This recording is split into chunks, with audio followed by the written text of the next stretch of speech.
And now let's go live across to National Media Centre, where MOSINB Rajwardhan Rathore is addressing a workshop. But these are better times, and therefore these are interesting times. Because like for military missions, the acronym they have for key to success is C4I, which is command, control, communication, computers, and intelligence, or information.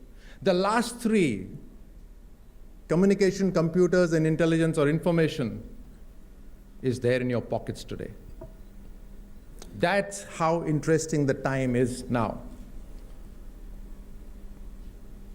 And especially information and communication is so vital, not just for your marriage, but for the organization as well. To reach out to the people, to share information with them, to empower them, is so essential for any organization to succeed, and especially so for a democracy, because the voter needs to be empowered. The voter needs to know what this government is doing. The voter needs to be able to reach out to the government with his issues, problems, suggestions, and needs a response back from the government.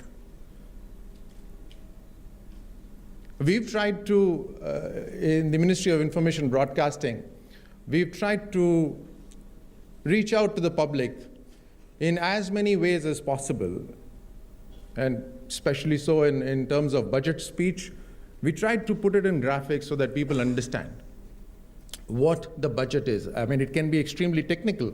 The budget speech is technical at times, but we try and simplify it so that people can understand. We create graphic plates, and we put it on WhatsApp, we put it on Facebook, we put it on Twitter, so that people understand in a better way.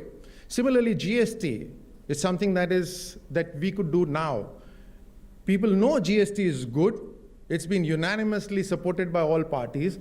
But how is GST going to help us individually? How is it going to help a trader? How is it going to help a film industry person, an auto rickshaw driver, or a government official? How is it going to help them? GST is going to affect everyone. So idea is to simplify communication and to be able to reach out to the masses. And we need people who can communicate with them, which is you all, in the ministries.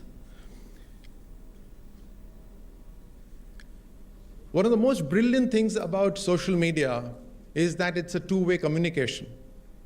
Now, I pride myself in the fact that we are in a government that is trying to establish a two-way communication in every aspect.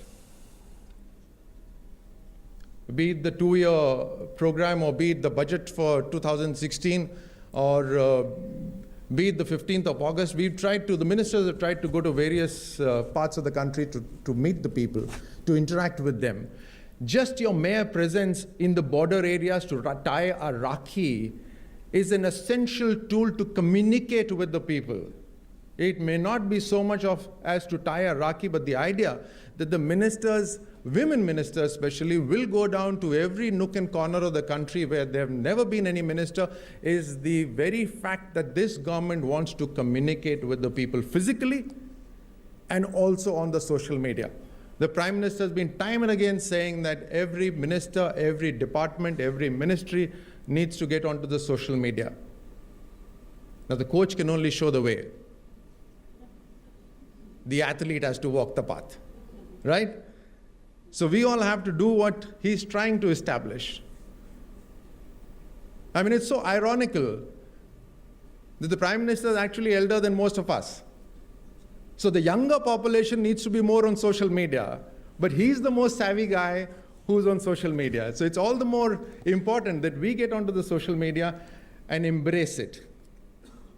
It's pretty cost effective as well. I mean, I know as an INB minister, every time an advertisement comes, I have to take out, and my secretary, we all have to do the accounting of the amount of money that we have vis-a-vis the money we're going to spend on the advertisements.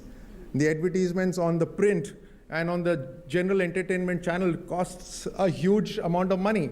But on social media, it's so much cheap and cost effective and has a fabulous reach. Minister of State Information and Broadcasting addressing a workshop on effective use of social media, particularly Facebook, for government communication.